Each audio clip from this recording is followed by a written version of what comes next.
Final hour overdrive continues, powered by FanDuel, bringing you everything from the opening line of the final score. Bryan Hayes, Jamie Noodles, McLennan and Dave Feschuk of the Toronto Star. Steve Phillips coming up here in a few moments on Max Scherzer's deal, what it means for the Blue Jays' win-loss total, right? Like, how many wins could he be responsible for? Everyone's got a different view on Scherzer. And like, I think from an entertainment standpoint, it's a big win if you're a Blue Jay fan, if you just want to have a legend in town.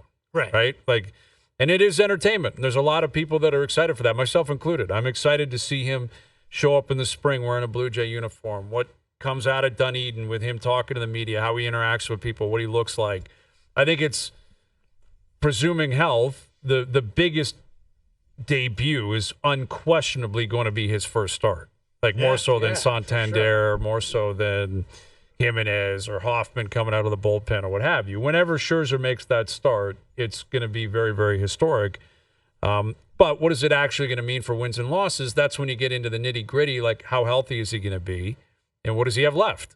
Right. You know, and those are all reasonable questions.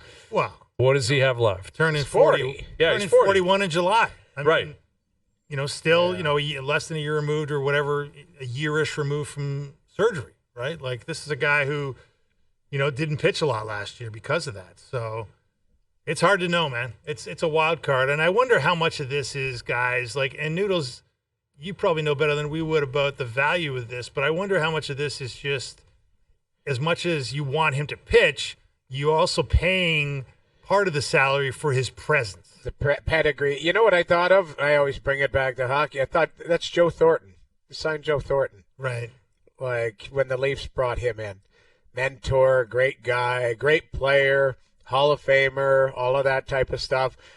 Does he have some game left? Yeah, I think he does. But, like, it is, I think it's a bigger picture if you're bringing in, and you're right, Brian, like, does it translate to wins? Yeah, potentially if the guy has his stuff, absolutely. Like, you don't forget how to throw the ball. Like, but at 40 or coming 41, what does he have left? But he can be a great mentor. What if he actually got Alec Manoah somehow on track? Maybe he could help some of the younger pitchers in the system. Like, to me, he could be a guy who could help out in a lot of different facets. That is a reasonable question. A reasonable question, what it's worth. Is there anything that can get Alec Manoah going again? Right. Is Scherzer that type of guy? I don't have that answer. I don't know. I mean, because we used to talk about Roy Halladay that way, that, Halladay was a guy, you watch what he does, make sure you get a read on how he operates. And by all accounts, Roy was a guy that kind of stuck to himself. Yeah. Like Halladay, he'd be there at like 4:30 working out, and then he'd be in the gym at 5, and then he'd have his side session, and he'd be out of there by 9 or 10. And that's not a shot at the guy or at his leadership. He led by example, but he wasn't, by all accounts, like a take you under the wing type player. Right. I don't know if that's Scherzer or not. I don't know. I mean, I think you're hoping that he will apply some of that logic. I think the guys who are in the rotation are not looking for it. Bowden Francis should. But Kevin Gausman's a veteran. Bassett's a veteran. But, Barrios is a veteran. They're not looking to Scherzer to pick up P's and Q's or what have you. Right.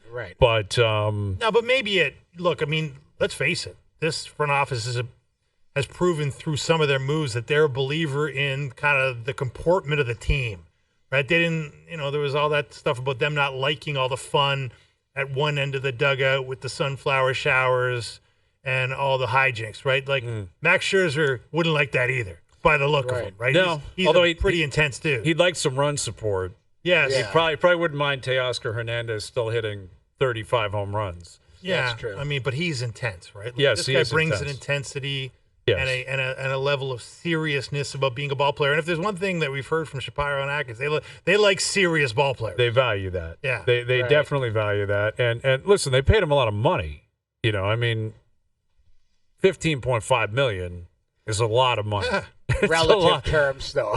You know what right. I mean? Listen, if this guy was if Scherzer was in his prime and became a UFA, he would have. I can't even imagine what he'd get. Like, what did Burns get? You get $275. Get Burns? 40 a year, wouldn't he? Yeah, I think if Scherzer's 27 years old, coming off a Cy Young or 2 Cy Youngs and pitching the way he was pitching in his prime, it might be a $350 million deal. Oh yeah. Like it would be absurd the amount of money he's getting, but that's not who he is anymore. But everyone knows that. Like no one's expecting prime Scherzer. You hope that he stays healthy. That's what you're hoping for. Can you stay healthy? Can you go out there every fifth day? If you can, that's going to be a benefit for the Blue Jays. Here's Steve Phillips, our TSN baseball insider. In terms of wins and losses, Steve, the addition of Max Scherzer, how much do you think that's worth for the Blue Jays? Well, yeah, it's hard to say, right? I mean, it's going to come down to health. I heard you talking about it. When he's healthy, I still think he's got a chance to be effective.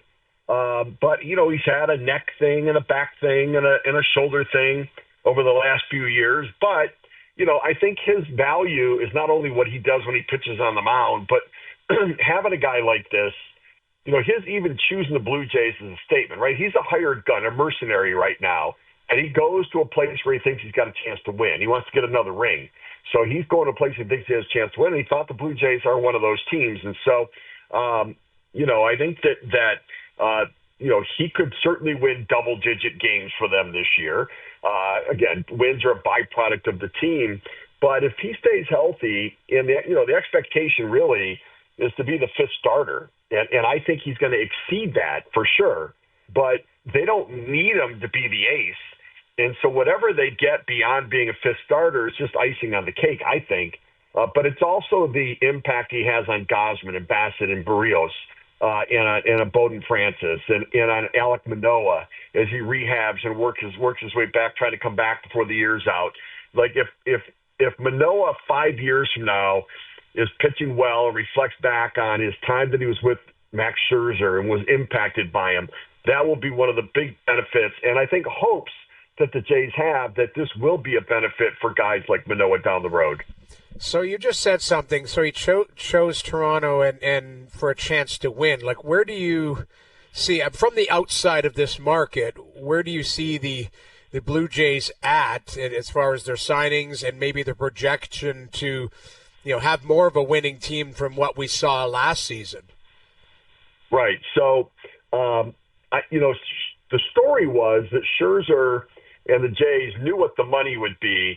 He was waiting for Pete Alonso to sign, and that would put him over the top to think the Jays had a chance to win. Now, remember, Scherzer's agent is Scott Boras. So is Alonso's. So is Bregman. Scherzer signing and choosing the Blue Jays is with knowledge of those other negotiations, and because Boras is at the center of all of it. And so it honestly gives me hope that they're going to get one or the other of Alonso or Bregman. Now, maybe it won't go that way, but, Scherzer waiting and then going ahead and making his decision now, I think is likely an indicator that there's more to come for the Jays. And so, in my mind, they're a hitter away from being a playoff contender. They need either Bregman or Alonso or both. Right now, we're hearing that the Vladdy negotiations are getting closer, and that I don't know what reports to believe or not believe that they're at about $450 million, and I don't know how reputable the information is on it, but if they're hearing it from someone, maybe that will get done, and so it doesn't mean that they're shying away from Alonso, though. They still seem to be in on it. They'll figure out. Maybe Vladdy playing some third. I don't love that idea. And Alonso playing first and using the DH role to sort of mix and match where they go. So they need another bat, in my mind, to truly finish off the job for the year. But they've got a chance to have one of the biggest saves of the year even before the season begins if they're able to pull this off. All right, taking long-term, projections out of it, simply for 2025, who would you choose, and who do you believe would have a bigger impact on this team this upcoming season, Bregman or Alonso? I think Alonso. I think Alonso is going to go off this year and just absolutely crush the baseball. I do. I think that he is, having gotten to know him in New York, he's a different cat. He's a little Gary Carter-ish in that, he's a little hokey. And sometimes guys roll their eyes, but they still respect him because he goes to the post. Like Francisco Lindor went to ownership in New York and said, we really need Pete back. And so Steve Cohen's back engaging. Whether they get a deal done, remains to be seen. But Alonso he cares about winning. He cares about a fan base. He cares about his teammates. He cares about, he takes losses and they hurt. He's a great teammate in a lot of ways. He's just a little hokey. But, he loves New York, but it seems like New York sort of shut the door on him. So if he doesn't go back to New York, he's going to come out this year and try to prove what New York lost. And I think that somebody's going to get him and be the beneficiary of that. So I would say Alonso, for me, would be the most. And I think the Jays need to focus on offense and not run prevention. Bregman's run prevention, not necessarily run production. He's on base percentage, not slugging. And I think the Jays, give me Santander, Alonso, Guerrero, with Bichette coming back, and go to war with that. I think you got a chance to just absolutely pummel some teams. Hey, Steve, but the fact that the Mets and Alonso have not been able to come to terms here, when you consider the resources of Cohen, the Mets owner, and when you consider the goodwill there's clearly a real love affair with Pete Alonso and that fan base, and perhaps in that clubhouse, to your point about Lindor pushing to bring him back. Is that a red flag for the Blue Jays? Like, if the Alonso deal isn't good enough for the Mets, should it be good enough for the Blue Jays?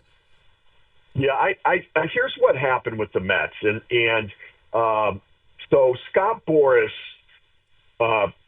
effectively promised Alonso that he was going to get him beyond Freddie Freeman and Matt Olson, and they had visions of over $200 million. And so when they engaged teams that needed first baseman, and there were a lot of them that needed first baseman, they came out with that being their starting point. And for a lot of teams, it's like, we're not paying a first baseman that kind of money. We're not paying a more one-dimensional guy. Although, by the way, Pete Alonso is the best at scooping the ball out of the dirt of any first baseman in baseball. The best. He's the best at scooping and saving errors of any first baseman in the game.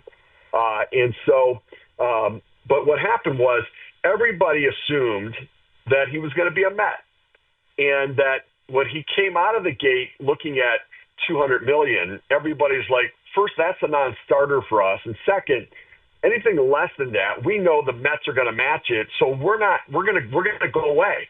So everybody went in a different direction because they just assumed he was going to be a Met. And so the Mets have played this out knowing he really wanted to be a Met. He kept telling everybody he wanted to be a Met. And so they're like, why would we chase a number for him? But I think what happened was because they didn't think anybody else was in, they offered 3 at 70 as kind of a final offer. It wasn't good enough. Boras decided to wait on it. And then the Blue Jays came in. It seemed like they're beyond that number. And so the Mets were like, well, we're not chasing it. We said this is where we're not going. So I think it's been just a dynamic of the negotiation.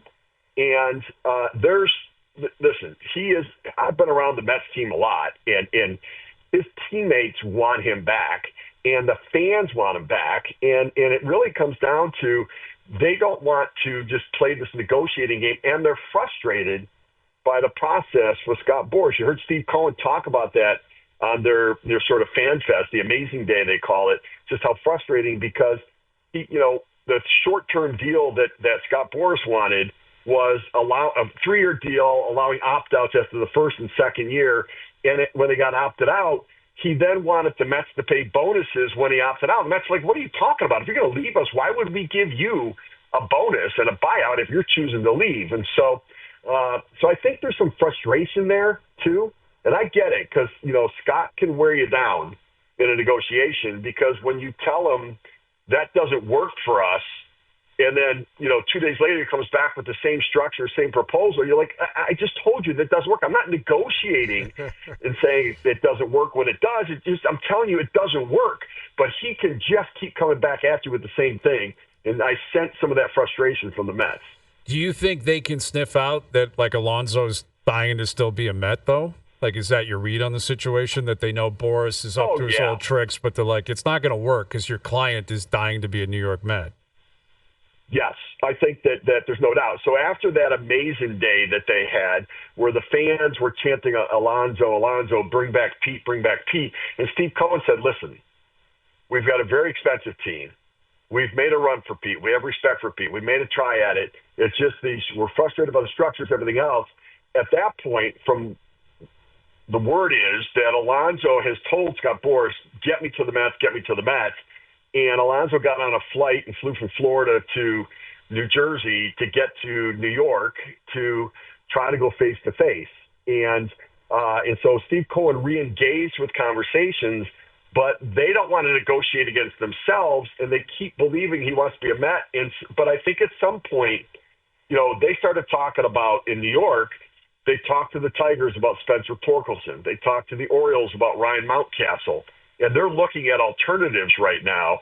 And Steve Cohen said, every time we sign somebody else new, it's one less opportunity for Alonso to be here. So I personally think he should be a Met and that he should slot in behind Soto. And I don't understand why they don't see that rather obviously. But I do think that it's really just negotiating. But I think there's an opportunity because if the Jays come in at 3 at 90, I think they get it. On a short-term deal, I would do that. I would do 3 at 90 for Alonso on a short-term deal. And it would give him the highest AAV of a first baseman. It's short-term. I would maybe give him an opt-out after the second year if he wants it. And that way it protects them with Vlad's negotiation, what he's doing, and everything else. And I think that $20 million difference is enough to get Alonso to say yes. Oof, man. Listen, it's heavy lifting right now, but at the end of the day, there's been so much noise. There's so much negativity directed towards this team, this front office, in large part because of how poorly they played last year. Shapiro and Atkins have been here for a decade, never won a playoff game, et cetera, et cetera. But if you find a way to get Alonso, Santander, Vladdy's still here, Bichette's healthy, you bring in Hoffman, you bring in Scherzer, Jimenez, all of a sudden you're like, that's a lot of turnover. It's a lot of positive turnover. Those are some pretty good ball players, man. They're a much better team on paper today than they would have been game 162. Doesn't matter how you feel about Ross Atkins. That's just a reality. That's a win.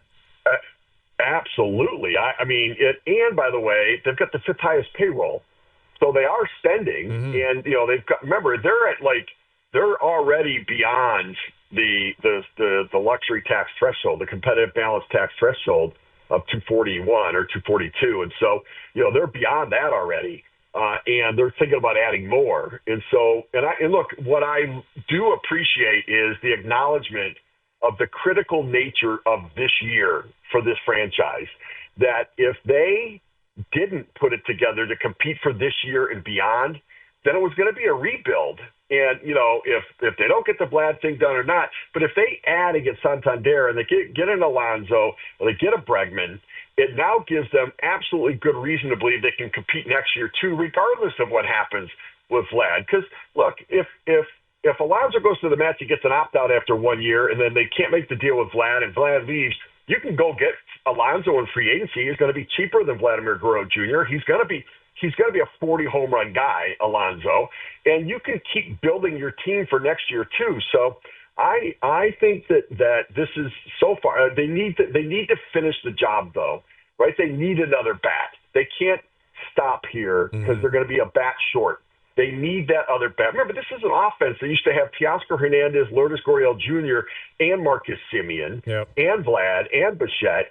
And then it went to Matt Chapman in run prevention. Gurriel left, and Gabby Moreno left. And then they got Varsho, who was good defensively, but less. And they kept going run prevention, less offense, run prevention, less offense, to the point that it's not enough offense.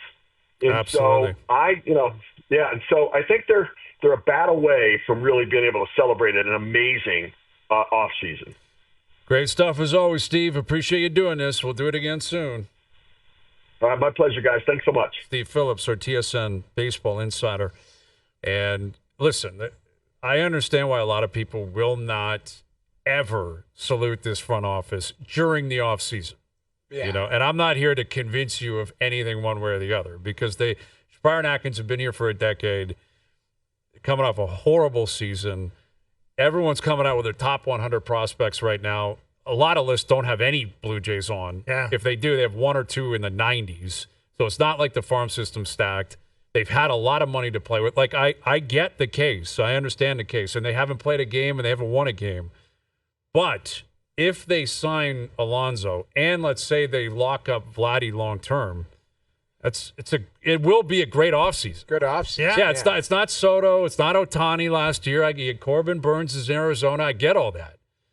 But you got to give credit where credit's due. Yes. Well, It'll be a very active offseason where they've improved their team significantly. Yeah. Their owner's giving them a lot of resources, and, Yeah. they're spending it. And they've pulled it out of the fire to a degree because a month or so ago, it didn't look so good. Well, what does that tell you about the owner and his feeling about Shapiro and Atkins, that he's giving them a blank check effectively this offseason?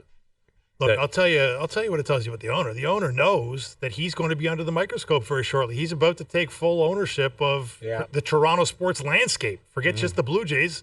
He's going to control the Maple Leafs, the Raptors, TFC. He's going to control everything.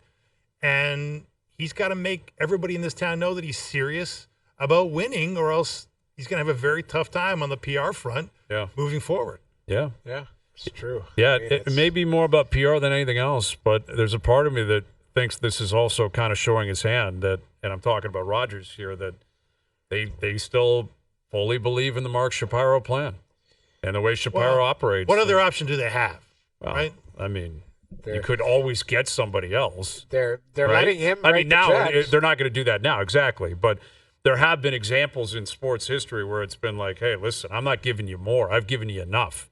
Make this work. Yeah. And if you sink, you sink. But Right.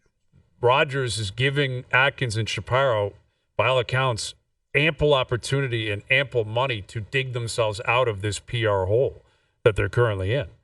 And I think, Shapiro and Atkins should be very, very fortunate for that.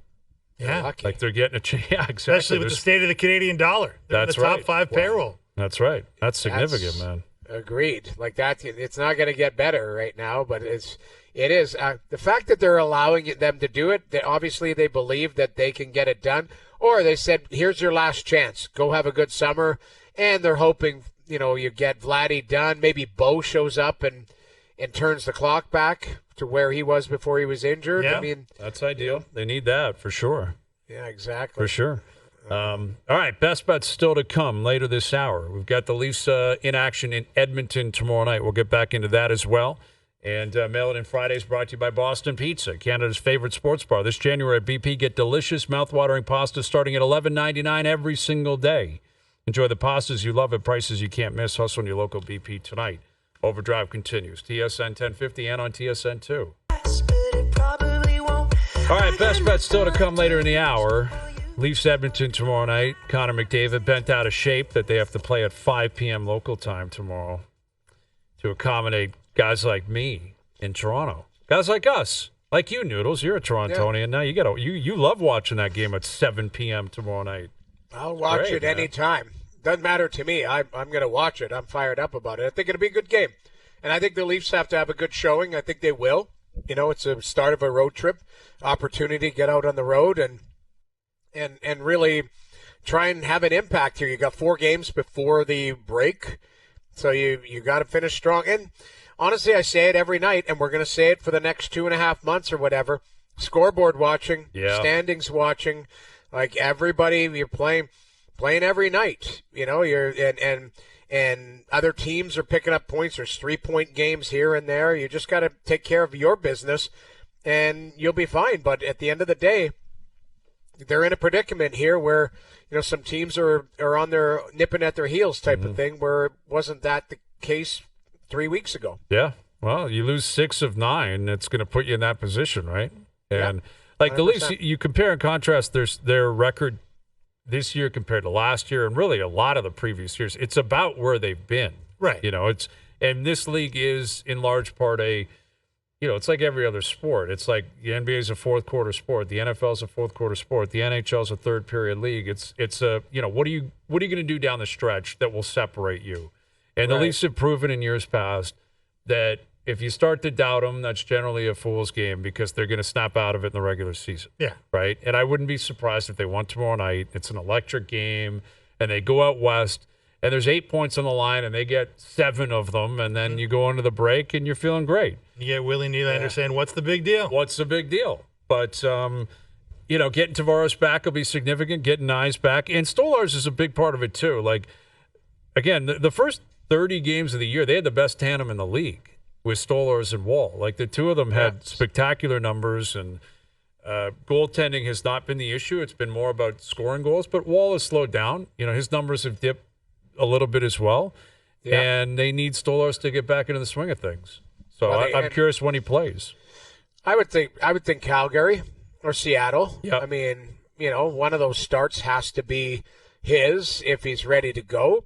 I think you go with Wool tomorrow night, see how it unfolds, and then it's spaced out, but it is it's 4 games and whatever it is, 7 nights. So you're going to find a start for him, at least one, and if it goes well, maybe you find another one. Yeah, and get back to a competition. I think that probably is what you're looking at. Like, let's say Wall starts tomorrow night. If Stolarz plays Tuesday and plays really well, maybe you go Wall Thursday, Stolarz next Saturday, right? You get him a couple of starts. You go back into the tandem, like you said. It's beneficial to have that. And listen, Stolarz, now the eyes are going to be on him again. Like, you revert back to the start of the year. What do you got? Let's see what now you're coming off an injury. It's tough to jump back on a moving train. He's got to do that, right? Well, he's an important piece. No, it's knee surgery, right? I know it was minor knee surgery, but it's still a procedure where they open you up and they take something out. That's right. Yeah. Well, and I think he should hit the ground running, but if the team can play well in front of you, it's about goal support, it's about timing.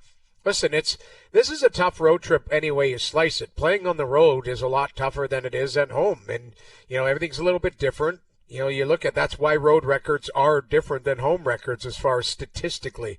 So, you've got to find a way to get into a groove and feel good about it. That's the biggest challenge. The schedule, I've said it before, the schedule for the Leafs is going to be challenging. It'll be challenging, then it'll challenge you. You've got to find a way to fight through it, but it is going to be challenging for them. They've had it pretty good as far as home ice, playing in their own time zone, that type of stuff. Yes, you get the time zone game tomorrow, but you're not getting a time zone game Tuesday, Thursday. No. So you got to find a way to fight through that. Yeah. Yeah, exactly. And I think, you go out there a day early. They're practicing in Edmonton today. They would have got there, I guess, either this morning or late last night. And you get acclimated. And they're not going to be home for a while, like we know. They don't play at home, I don't think, until February 22nd against Carolina, I believe it is. Yeah. So even once you go into the tournament, you come out, they hit the road. Yep. So there's going to be a lot of road games, and they're going to need both goalies, and they're going to need a combination of their best players, continuously playing well, and they've gotten great play. Marner's been great. Nylander's been great. Matthews been great the last 10 to 12 games. And Tavares has got to jump back in where he was. But they need more out of their depth players as well. I mean, that's just a reality. Like on a trip like this, and especially on the road, you can't expect Marner, Matthews, and Nylander to do it every single night. No. You need depth. You need Pacioretty to play well. You need Nyes to figure it out. Max Domi's got to get going, man. Yeah. Got to contribute some offense. They've got to get the power play working. They need offense from the point. These are all things you have to have. And then the other problem has, of course, been their highest paid defenseman, right? Yeah. Longest serving Leaf, Morgan Rielly. I mean, he's struggling. There's he no other hasn't way to played put well it. enough. I mean, he just has not looked like himself. And Noodles, I mean, you've watched him closely. I don't know what you make of it. Maybe a trip west back home will do Morgan Rielly good, but, he needs something to change the momentum here, doesn't he? Yeah, he works hard. We all know him. We've watched him for years. He works hard, works at his craft. He's a good skater, all of that. But, I think it's, finding the right partner for him again. I don't know. That's the one thing. When TJ Brody first got here, he was a guy that could play, was really good complementary player. And to me, who has been Rielly's most solid player to play with? Right, but at some point, it's got to be an inward thing too, right? No, it's like you can't understand, just be his partner every time. I'm not blaming it on. I'm not saying, the reason it's the partner. Yeah. But when you have McCabe and Tanev that looks really good, they play off each other. You need somebody that he needs to play off that you trust. who has it been? Like that Philip Myers, or Well, like this year they don't have that. I mean, today, they don't have it. Today That's he's back the with Ekman Larson, and Ekman Larson's a good player, so he should be able to feed off of that. That's my point. Morgan's got to play better, and the other night he got exposed. You got to be able to absorb contact, win loose puck battles, all of that type of stuff.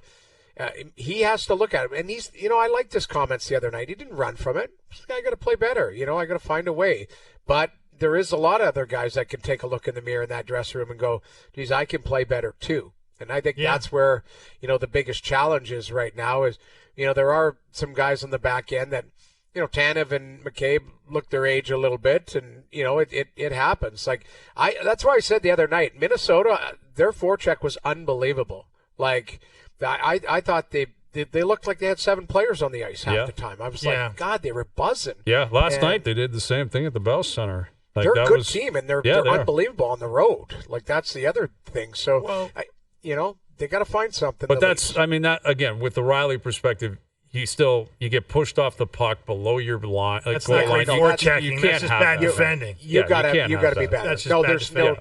There's no defending that. You have to be better. That's not about your partner. Yeah. I'm just talking bigger picture, the full season. What we're saying is, we haven't seen the best of Morgan Rielly. I would like to see some stability there in his game, and maybe somebody that plays well with him. On paper, that top 4 looks good, where you've got McCabe and Tanev and Ekman Larson and Rielly, but it just hasn't, recently, especially with Rielly, whoever he plays with, hasn't looked good. Well, and to Hayes' point, like you'd like to see some offense from the point. You'd like to see some contribution from the back end, and you're not getting it. And I think that's the tricky part in the Berube system here. You've heard Berube when he's been asked about Rielly's struggles, talking about how they've wanted him to take some of the risk out of his game. Right. And I think that's put him in a kind of an in-between spot where he doesn't feel like he can be the Morgan Rielly that was, into the 70-point range at his height as a player a few years back, and now is, struggling to not be a big minus on a lot of nights. He's not really being an offensive threat, and he's not being great defensively, and he's kind of in between, not knowing who he is anymore, maybe under the Berube system. Yeah. And it's a great point. The other thing, too, is they do need offense from the back end. I do believe, I don't have it in front of me, aren't they the second lowest? They have 11 scoring? goals, I believe, from the point. Yeah.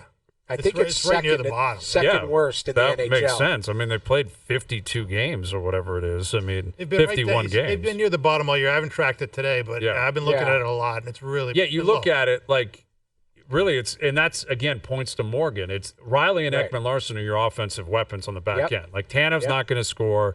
McCabe will sneak in a few, occasionally with a shot from the point. Myers isn't. Benoit's not. Like those guys aren't even wired to do that. No, they're just simply not going to do it. So part of it is the way they're built.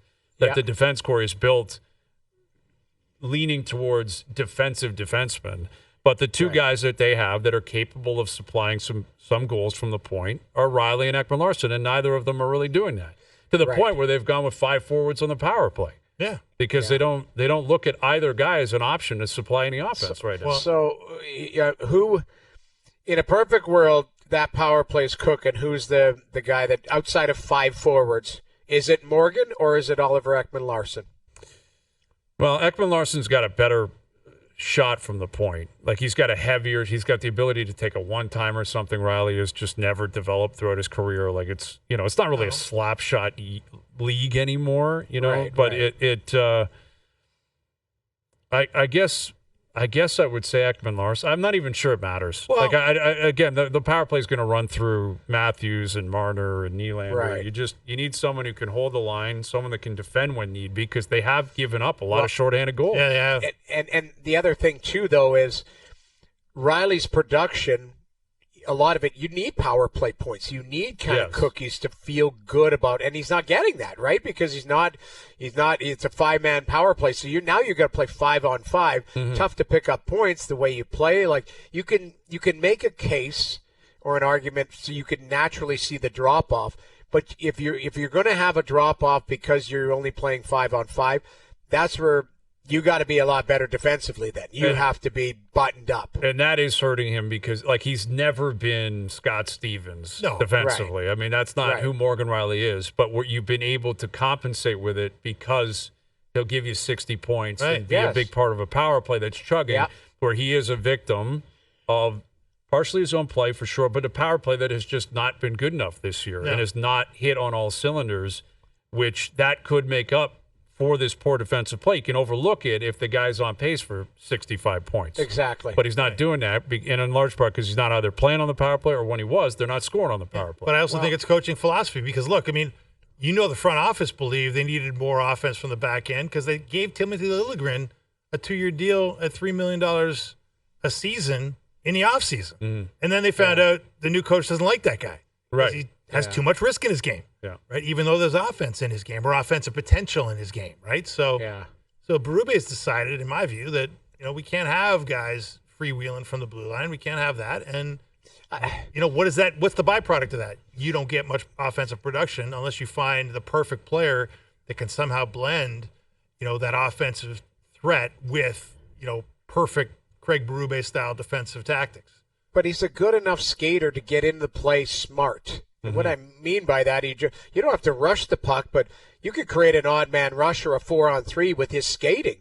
And that's, I don't think Craig's style, Berube's style is, hey, the D have to stay back and stand on the blue line. Like, the league now is fast. You want D up in the rush, and you want the D to be a threat.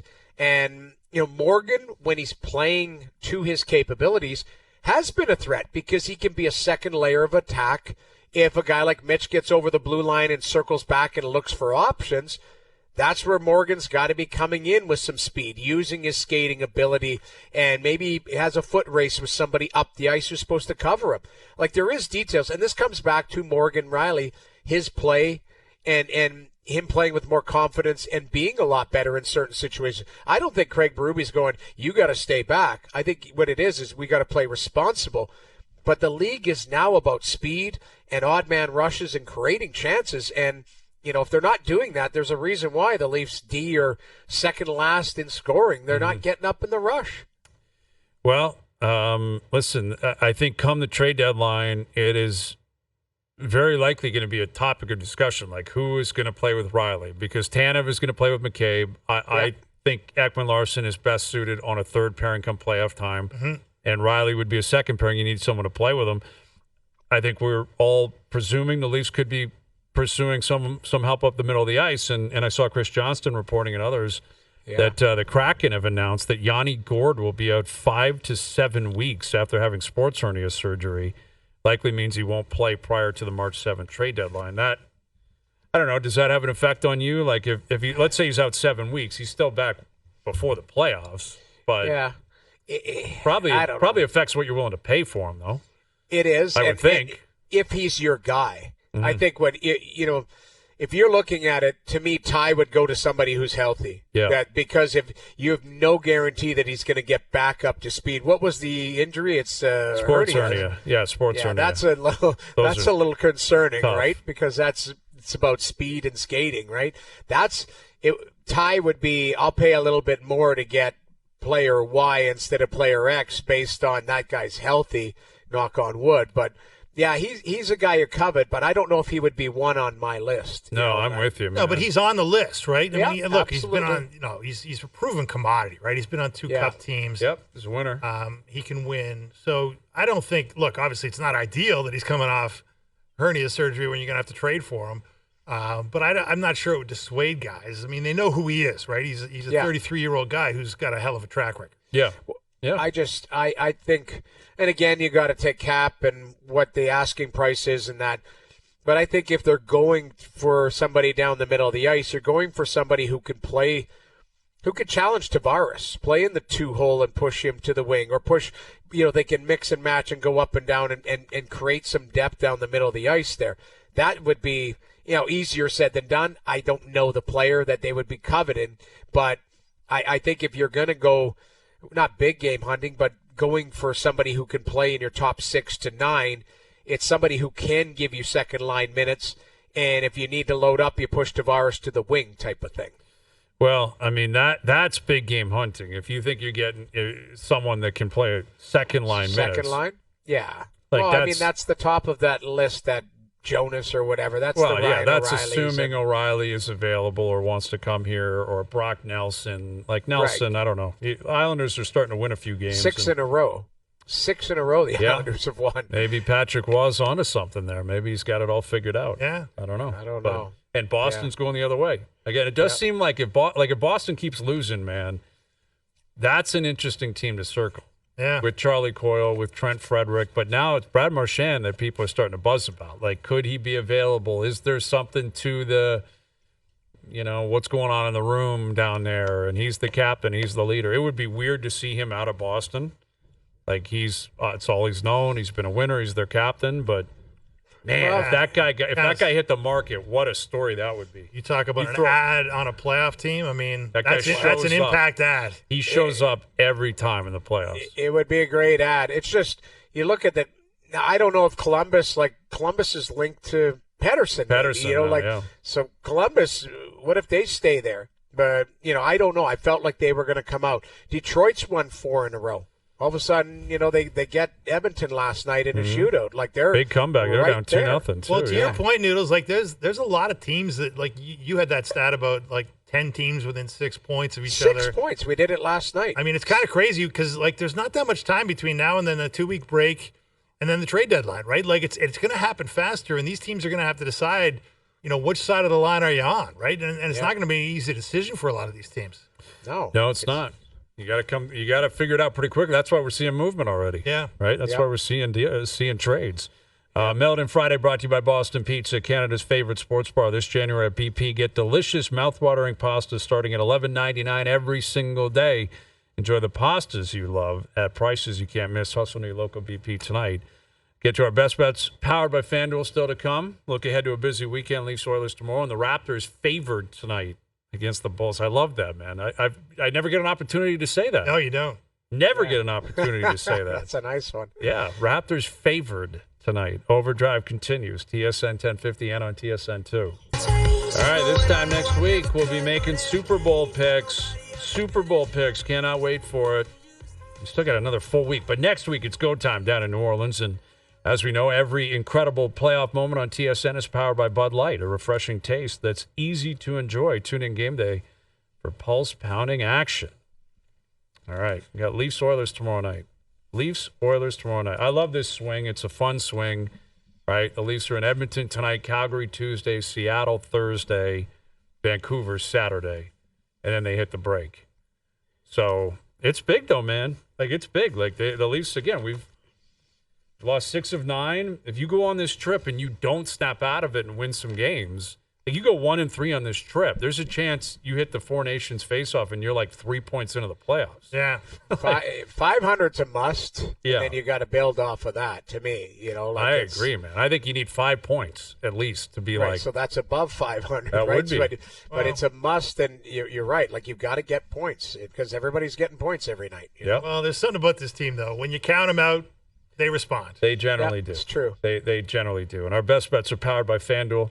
Make your picks and assemble a same-game parlay in seconds on the FanDuel Sportsbook app. I'm going to go with the over tomorrow night in Edmonton. It just feels like one of those barn burners, 6-4.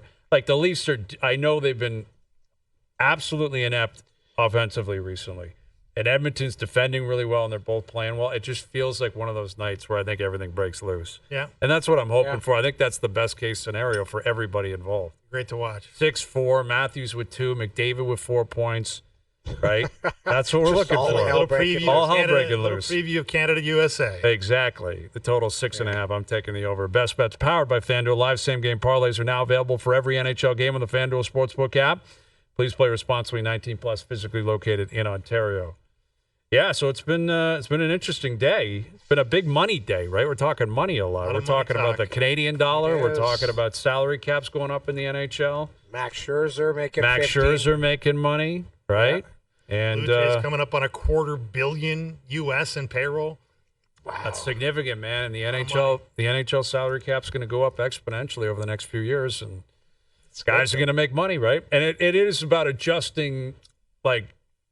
$7 million will be the new $5 right? And 12 will be Right. the new 10. And like it's going to take some time to kind of adjust and evaluate. But ideally, you get to a point where you can just talk about players and you can have hockey trades like the one we saw last night, the one we saw last week.